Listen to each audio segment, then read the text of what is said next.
Bon, salut, alors vous avez été nombreux à apprécier et à commenter la vidéo sur l'apprentissage de la jongle pendant ces périodes un peu compliquées. Donc on a travaillé sur 3 et on va travailler aujourd'hui sur 4. Et pour 4, en fait, c'est très simple, il faut travailler avec 2. Alors 2, le principe de base, c'est toujours le même que tout à l'heure, ou qu'hier, si vous l'avez regardé hier, et simplement ici, on fait sauter une balle. Voilà, c'est tout ce que je vous conseille. Alors la deuxième chose, ça peut être de passer sur la même chose à gauche, en essayant de ne pas faire tomber la balle, c'est toujours le même projet. Et ici, à droite, puis à gauche, à droite, à gauche, à droite, à gauche, à droite, à gauche. Ok, donc on va maintenant passer sur le principe suivant, c'est-à-dire faire tourner les balles dans une seule main. Alors là, malheureusement, il n'y a pas grand chose à faire, si ce n'est de faire les départs et les récupérations, c'est toujours le point de départ, de lancer 1 et de lancer 2. Voilà, et je récupère toujours pouce index majeur. Je lance 1 et je lance 2. Alors ce que vous allez voir, vous allez peut-être vous poser la question, c'est est-ce qu'on fait un travail où les balles montent verticalement et redescendent verticalement, ou les balles légèrement vont tourner ici.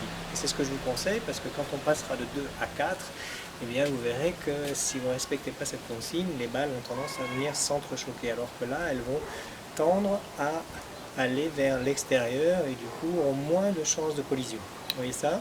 Donc on est parti, on a fait des départs, et voici la suite.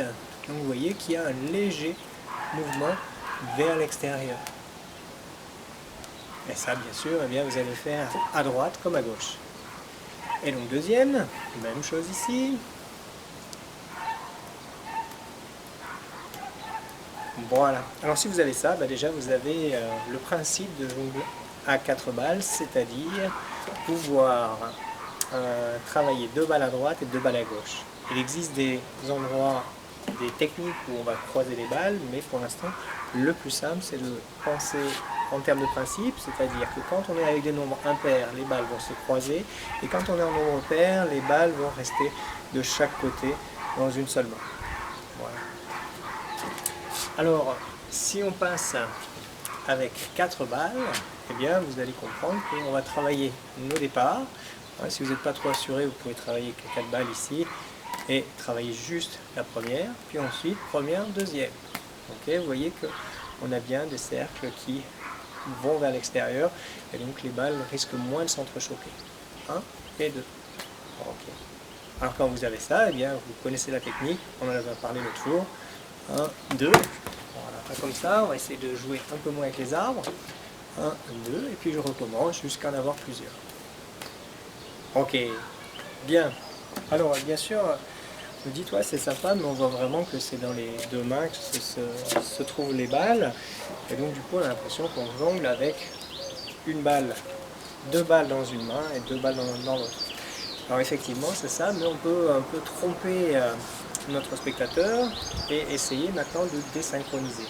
Alors ça va faire 1, 2, 1, 2, et ça va faire 1, 2, 3, 4. Voilà, 1, 2, 3, 4. Et là, peut-être que vous commencez à percevoir, mais que pour quelqu'un qui n'a pas vraiment l'habitude, en fait, il va lui falloir un petit temps pour comprendre, ou pas comprendre d'ailleurs, que les balles, en fait, eh bien, elles ne se croisent pas. On a l'impression qu'elles se croisent.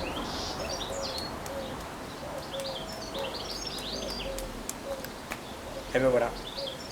Fin de la deuxième, donc vous savez déjà jongler à 3 balles, j'en suis sûr, pas loin. Et vous avez la technique pour jongler à 4. Allez, je vous salue.